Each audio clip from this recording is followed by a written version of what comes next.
En otras informaciones, porque ya estamos con Paula Ovalle, también con Margarita Rojo, porque han pasado 15 años desde que Rafael Maureira Trujillo abusara de decenas de menores de edad, este pederasta que en algún minuto, Paula, incluso pidió la castración química. Así es, este es un caso emblemático en nuestro país. El de Rafael Maureira Trujillo, alias Sacarach, marcó un antes y un después cuando se trata de pedofilia, cuando se puso el tema sobre la mesa, cuando los papás se dieron cuenta del real peligro que corren muchas veces sus hijos. Porque sin duda, ese es uno de los mayores temores que tienen hoy día los padres respecto al peligro que pueden correr sus más pequeños, que caigan en manos de un agresor sexual. Y para eso, el día de hoy, en Mentes Peligrosas, vamos a analizar la mente, la personalidad, la forma de actuar del pedófilo más famoso de Chile, Rafael Maureira Trujillo, a través de su historia, a través de los actos que cometió con una brutalidad impresionante. Vamos a poder revelar un poco cómo funciona la mente de esta persona, y junto a la analista, la psicóloga forense Margarita Rojo, vamos a poder definir cuál es el índice de maldad que tiene esta persona. La vez pasada, en un capítulo anterior, conversábamos de la quintrala de seminario y definimos cuál era su índice de maldad. Hoy día, junto a Margarita, vamos a poder analizar y te invito a comentar, Margarita, a la gente en sus casas de qué se trata el índice de maldad, en qué nos vamos a fijar para poder determinar la manera en que actuó Rafael Maureira Trujillo. Bueno, gracias, Paula, buenos días. Bueno, el tema del índice de maldad, aquí nosotros hicimos una mezcla para que todos pudieran aclararse, elementos de psicopatía que teoriza Robert Herr, y también buscamos los índices de maldad que señala Stone. Ahora, ¿qué significa eso? Es que es una persona que tiene conciencia de que está haciendo daño a otra persona. Y esta persona obviamente no tiene ninguna emoción, empatía ni sentimiento acerca de lo que está provocando. Por lo tanto, estamos hablando de un daño de alguna manera consciente y con mucha voluntad. Paula, para quienes quizás no recuerdan la historia de Sacarach, interesante revisar cuáles son los antecedentes al respecto, ¿no? De qué está acusado, cuántos niños fueron abusados justamente por Rafael Maureira. Básicamente la relevancia que toma Rafael Maureira Trujillo en nuestro país parte del año 2002, cuando se descubre una red que era internacional prácticamente, la red Paidos, una red de una organización criminal donde se realizaba, se distribuía material pornográfico infantil. Para ello se abusaba de menores en los distintos países donde se realizaban estos videos. Uno de ellos, Chile, donde Rafael Maureira Trujillo, quien ustedes ven en pantalla, era el líder de la organización. Y en esa medida, él, para poder acercarse a los niños, básicamente era el tío del furgón. Dato importantísimo. Sí. ¿Por qué? Porque ahí, con este caso, los padres se pudieron dar cuenta de la forma de actuar que tienen estas personas para poder acercarse a los niños. Él lo hacía a través de este trabajo de ser el tío del furgón, y precisamente sus mayores víctimas fueron niños que viajaban con él en ese furgón. En la siguiente historia, ustedes van a poder recapitular este caso del hombre que durante 3 meses se transformó en el prófugo más buscado de Chile, cuando el tipo, después de saber la condena de cadena perpetua simple, simplemente se arrancó, se fugó del país y fue buscado hasta su recaptura. A continuación, ustedes van a poder conocer más de la mente peligrosa de Sacarach.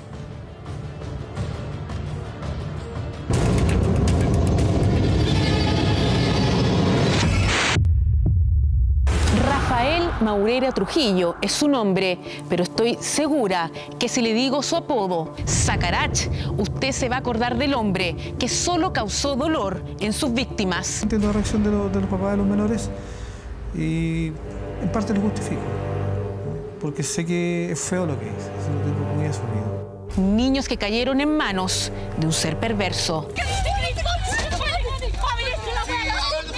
No puedo decir que yo me sienta recuperado. No lo puedo decir. Sería mentirle. Hoy nos adentraremos en su mente. ¿Por qué cometió esos crímenes? Junto a la psicóloga forense y analista Margarita Rojo, descubriremos el índice de maldad de Sacarach. Porque cualquier persona puede ser un criminal. Es mayo del 2001. La internet en el país comienza a masificarse. el número de personas que acceden a esta red se triplica y se convierte en uno de los medios de comunicación más importantes. Sin embargo, hasta ese entonces desconoceríamos si esto traería solo beneficios. Porque a poco más de 5.000 kilómetros, una organización de Costa Rica advierte a nuestra embajada en San José acerca de la presencia de chilenos en una red internacional de pedofilia llamada Paidos. Nadie los escucha. 4 meses después, se conoce la noticia sobre el ciudadano norteamericano Thomas Bertinuson, quien, pese a estar acusado de pedofilia en su país, vive sin problemas en un barrio de Maipú. Sí, aquí en nuestro país. Allí fotografiaba desnudos a varios de sus pequeños vecinos. Esta sería la primera huella o quizás la primera pista tras los pasos del tristemente recordado Rafael Maureira Trujillo, una persona que fue calificada de siniestra y quien se hizo popularmente conocido bajo el seudónimo de Sacarache. Es tal el impacto que causó su caso que hasta hoy el seudónimo de Sacarache es sinónimo de pedofilia. Un agresor sexual que a comienzos del año 2002 manejaba un bus escolar. Tal como lo escuchó, era el tío del furgón. Maureira Trujillo se preocupó de encontrar un trabajo que lo acercara a sus víctimas, los niños. Margarita, a Sacarache muchos lo describen como una persona sumamente introvertida. ¿Esto es un rasgo de personalidad que tienen los pedófilos y tienen problemas para socializar, por ejemplo? Qué buena pregunta, Paula, porque precisamente en este caso de Sacarache, que no es suficiente decir con que él era pedófilo, sino que le tenemos que agregar que él tenía importantes rasgos psicopáticos. Y una de las características, como tú bien lo señalas, Paula, es que precisamente ellos con los adultos se muestran más introvertidos, se muestran más aislados, se muestran más tímidos, porque están buscando una ganancia secundaria. Y en cambio con los niños, todo lo contrario, se muestran más extrovertidos, más confiables, más livianos. ¿Para qué? Para ganarse la confianza de los niños, que precisamente tiene que ver con su desviación. Entonces, por eso que estas personas buscan trabajos, por ejemplo, donde se puedan acercar de mejor manera a los niños, porque recordemos que Sacarache manejaba un furgón escolar. Ahí nosotros nos damos cuenta que estos sujetos buscan profesiones en donde puedan tener fácil acceso a los niños. Como por ejemplo, no es que la profesión está asociada a la desviación, sino que ellos la buscan. Profesores, sacerdotes, pastores, personas que tengan ese fácil acceso y que tengan una confianza frente a la comunidad para poder acceder a los niños. Es mayo del 2002 y periodistas de investigación junto a detectives de la Policía de Investigaciones logran establecer la rutina de Sacarache. Lo siguen, conocen de cerca su forma de actuar, de moverse, pero les faltaba lo más importante, lograr capturarlo en plena flagrancia, cometiendo algún ilícito, para así permitir su detención. Un delito flagrante. Él fue encontrado en una cabaña en Isla Negra junto a 2 menores que se encontraban bajo el efecto de diazepam, se encontraban sedados. Y en ese contexto él fue detenido junto a 2 niños y portando su colección de videos en formato Hi8 con el registro de diferentes abusos a otros niños, que fueron la línea investigativa y que posteriormente se siguió por parte del tribunal y que terminó investigando el tercer juzgado del crimen de Santiago. Hasta que llega el fin de semana del 17 de mayo, gracias a la investigación de la Policía Civil y las indagaciones de equipos periodísticos, ese día Sacarache fue arrestado. No estaba solo. 2 de sus pequeñas víctimas lo acompañaban. Él le dijo a mi mamá que fuéramos un grupo de scout. Y ahí lo conocí, pues nos llevó y fuimos para allá. Maureira fue arrestado en una cabaña de Isla Negra, en la que pasaba unos días junto a 2 hermanos de casi 10 años de edad, quienes al momento de ser encontrados presentaban signos de haber sido drogados. En poder del individuo fueron hallados varias cintas y computadores que guardaban innumerables imágenes de niños en actos sexuales.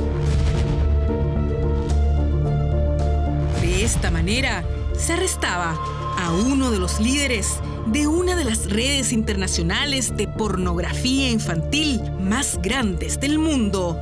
Con él comenzaba a desenredarse una historia cruel y dolorosa, donde muchos más estarían involucrados, incluidos sus 3 asociados que caerían con él. No solamente estaba Sacarach, sino que había otro sujeto y se pudo establecer efectivamente que ellos se habían juntado en ese tiempo, no era un pendrive, sino que eran disquetes con imágenes de pornografía infantil, que los había enviado a una comunidad que se denominaba Paidos Otra, la cual él lideraba, ¿ya? Después de desbaratar la red Paidos, él crea esta Paidos Otra para seguir en contacto con algunos pederastas y pedófilos que se mantenían aún en la red. Cristian Mena Luco, de 33 años, quien se apodaba García Lorca.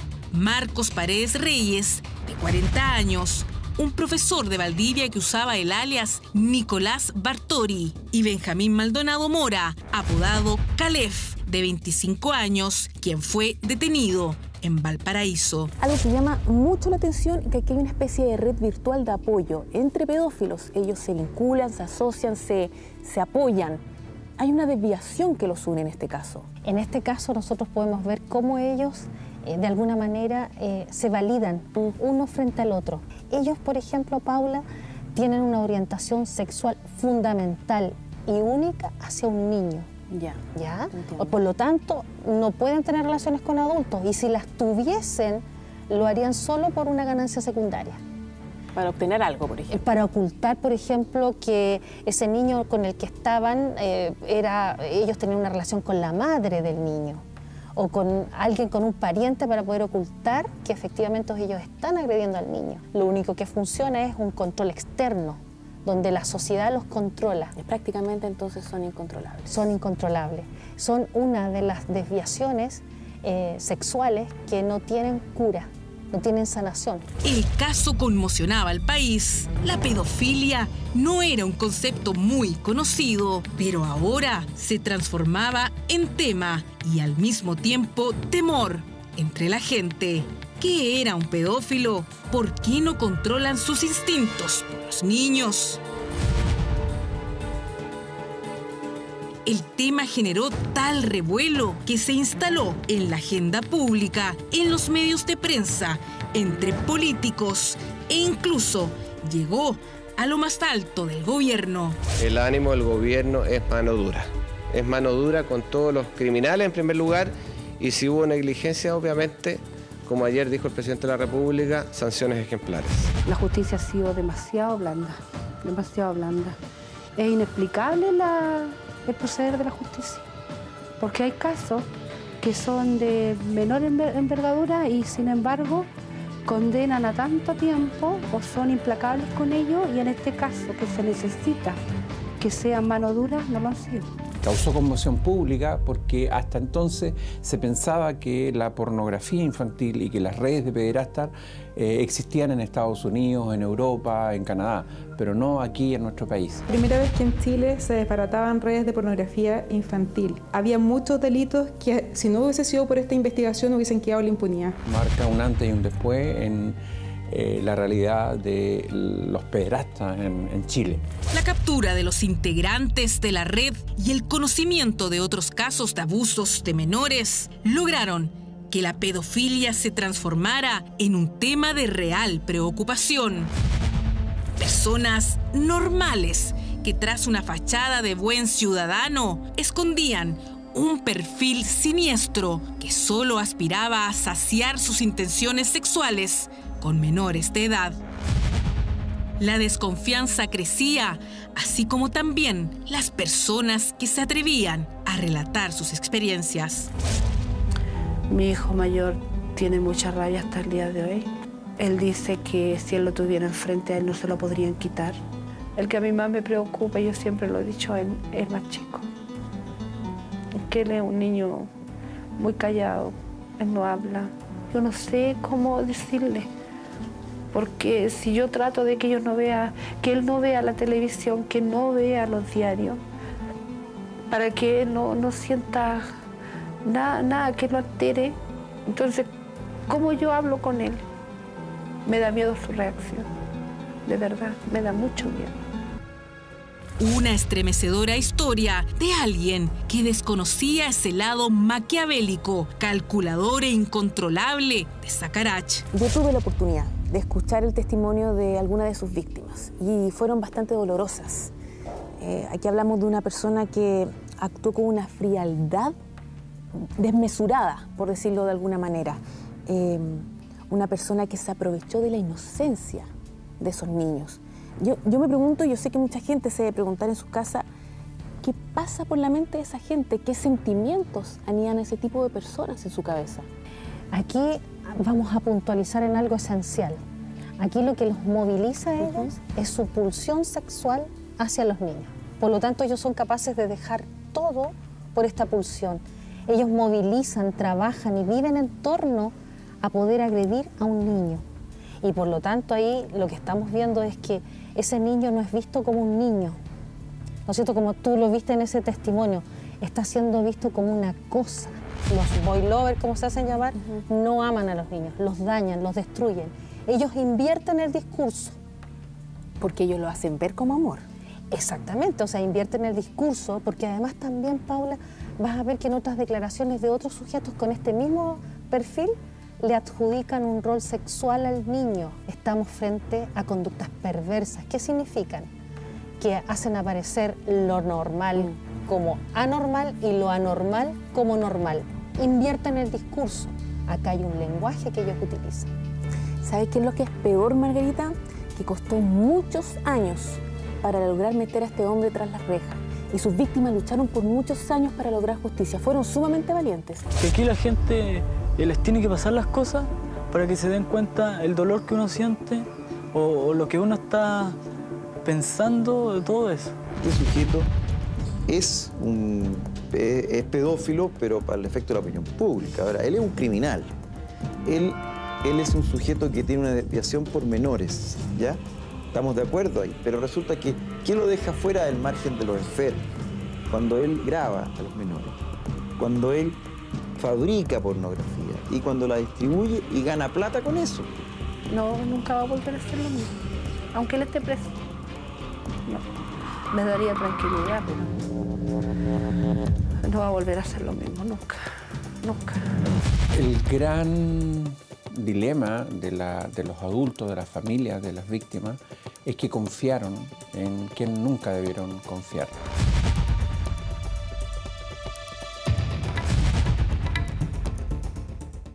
Los testimonios de las víctimas y de quienes conocieron el caso desde muy cerca calarían hondo en la sociedad chilena.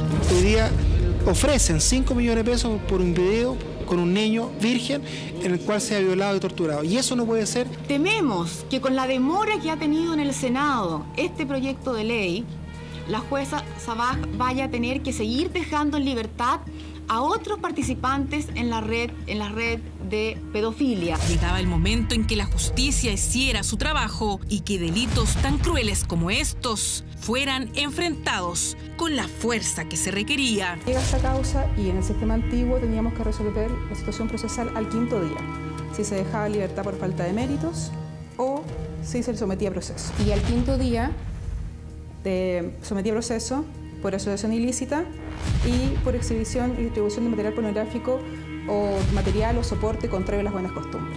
Después de que estallara el mayor escándalo de pedofilia en Chile, resolvió someter a proceso a Rafael Maureira. Él contaba y se jactaba de tener relación con menores, de que ese era su gusto y que él nunca lo iba a dejar, y también de referir conductas explícitas que él había tenido con menores. Se logró determinar que era una persona que lograba tener como contacto con menores en diferentes líneas.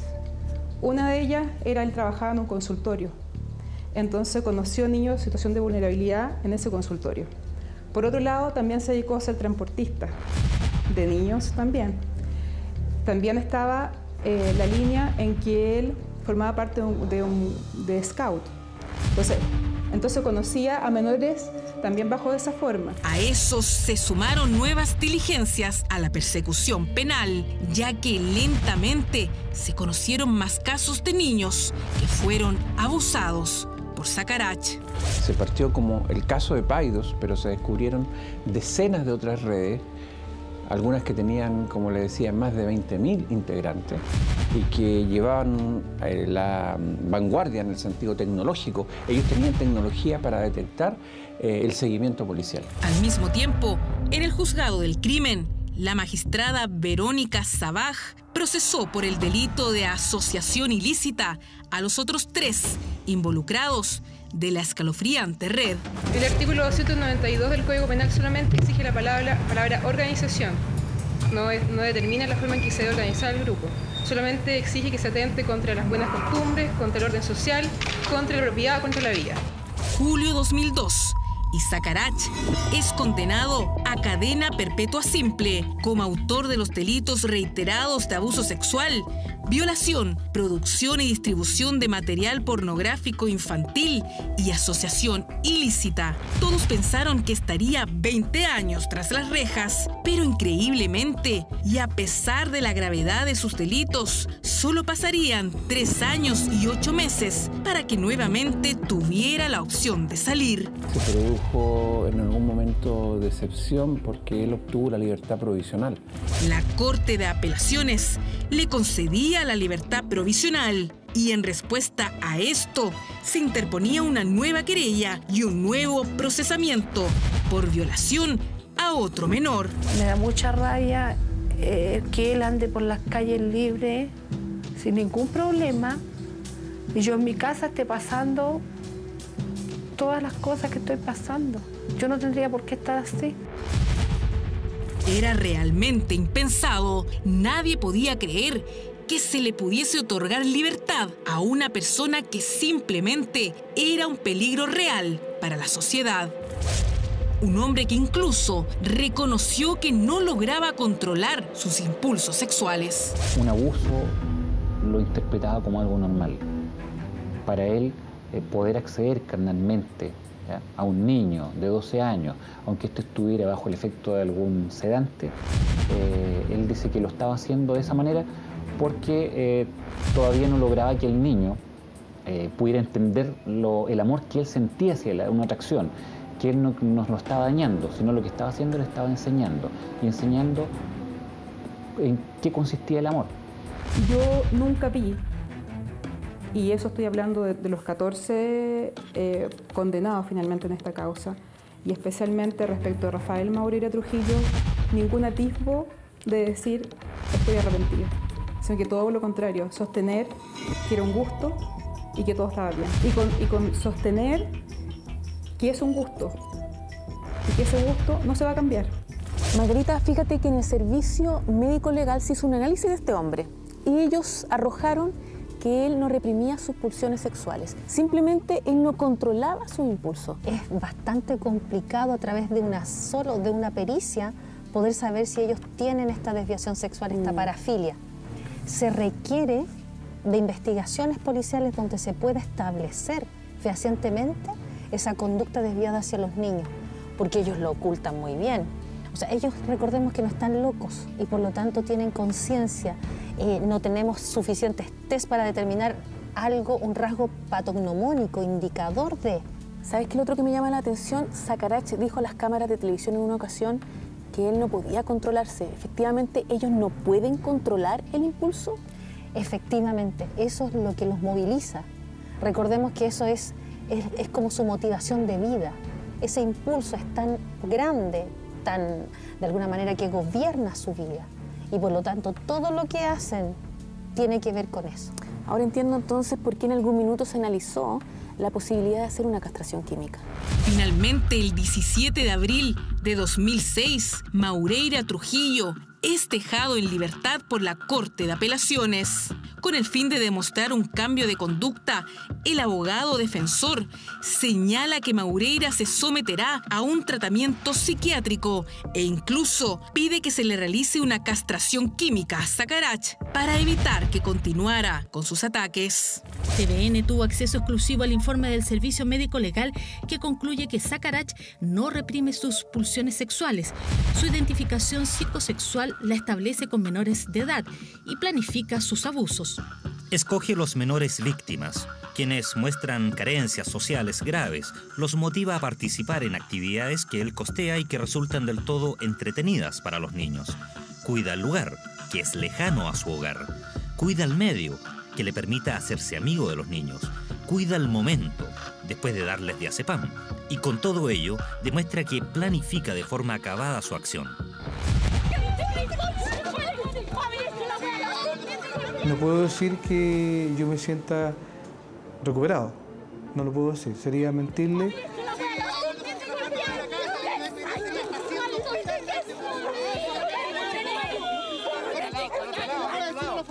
¿Qué le puede decir a la familia, Rafael?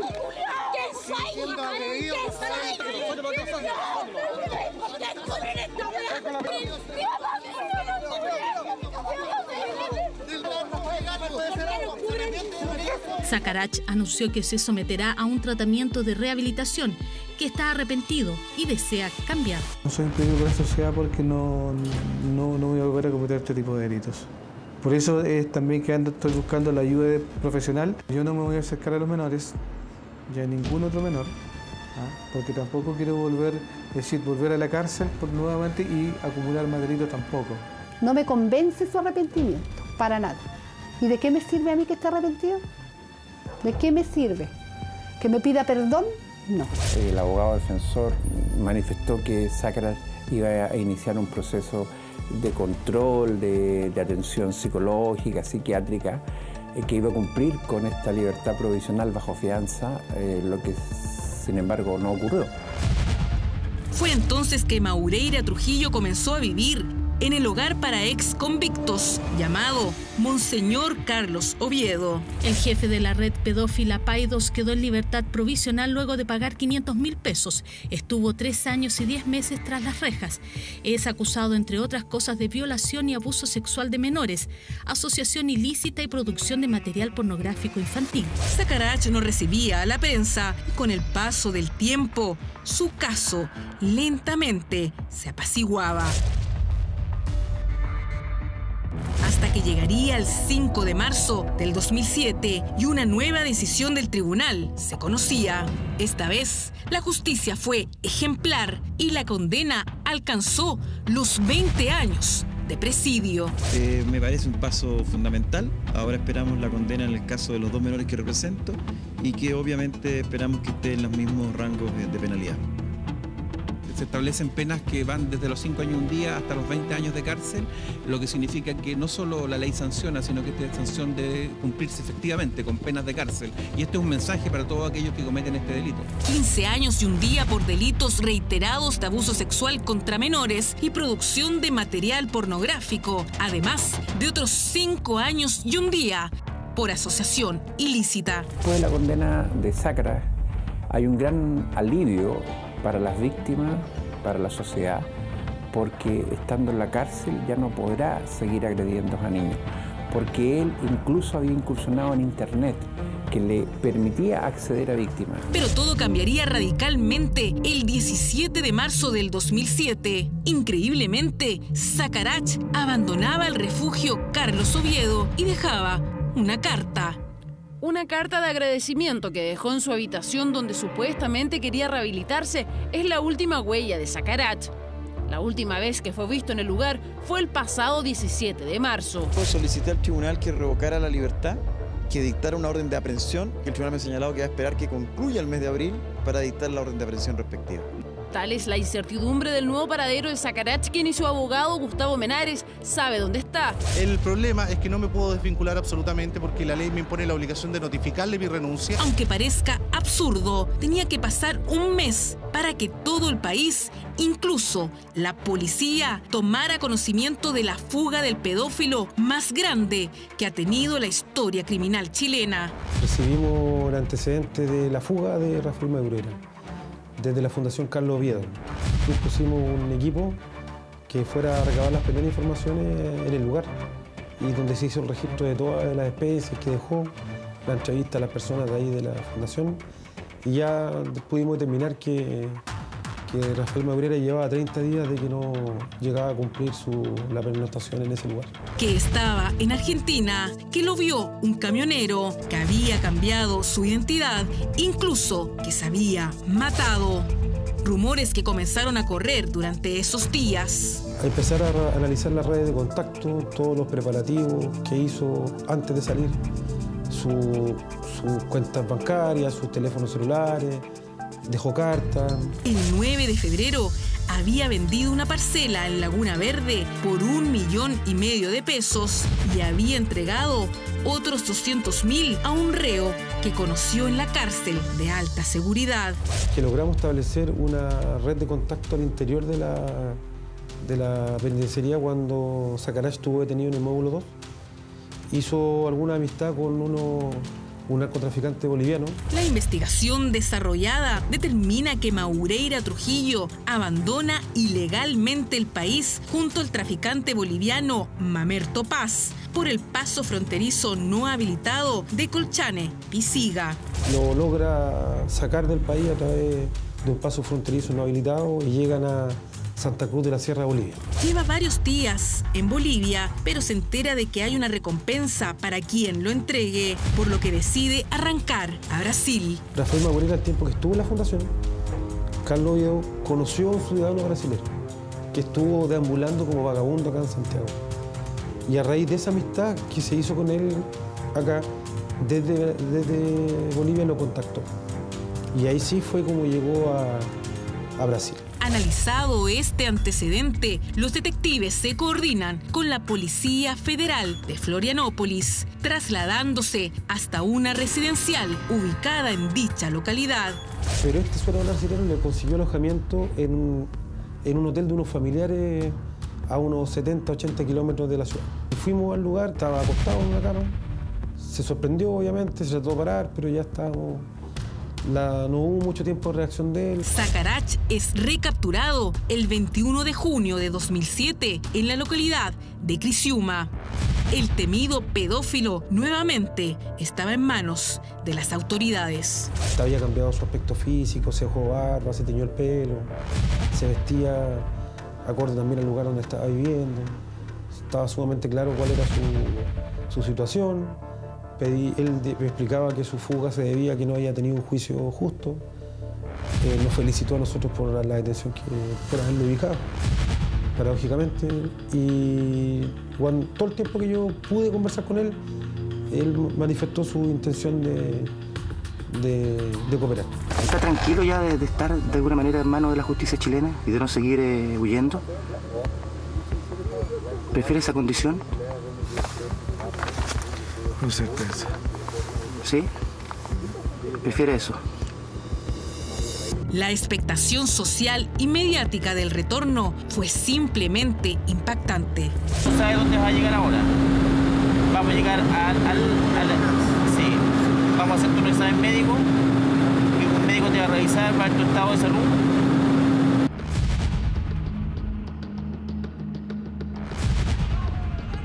Primero abordó un helicóptero que lo trasladó hasta el cuartel Borgoño.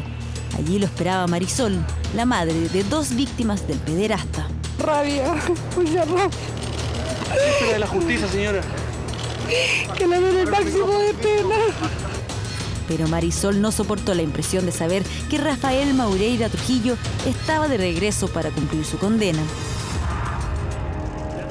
Finalmente, Sacarach termina con condena a presidio perpetuo, es decir, 20 años en la cárcel por violación y abuso a menores, más otros 15 por asociación ilícita. Un criminal que quedará en los registros policiales como el hombre que marcó un antes y un después en la persecución de pedófilos en Chile. Un individuo que no fue capaz de rehabilitarse y ni siquiera pidió perdón. Todo lo contrario, se fugó del país para no cumplir con el peso de la ley. Hoy paga su condena en el penal de Colina 1 sin derecho a ningún beneficio. Es impresionante todo lo que él hizo durante todos estos años, donde sus víctimas lucharon por justicia. Ahora, en base a todas sus acciones, ¿cuál crees tú que es el índice de maldad en el que Rafael Maurelia Trujillo estaría ubicado? Yo creo que las principales características que podríamos decir que de alguna manera podrían dar cuenta de esta persona son su capacidad para planificar, organizarse. Recordemos que él era conocido como el Mil Caras porque se transformaba para ocultarse. Una persona que claramente tenía una perversión sexual, una persona que cosificaba a sus víctimas, que tenía ausencia de culpa, empatía y por lo tanto con fuertes rasgos psicopáticos. Y eso a nosotros nos lleva a pensar, como no conocemos homicidios asociados a él, pero sí esto nos da una importante persona estructurada, una persona con fuertes rasgos psicopáticos, nos harían pensar en un índice de nivel 14.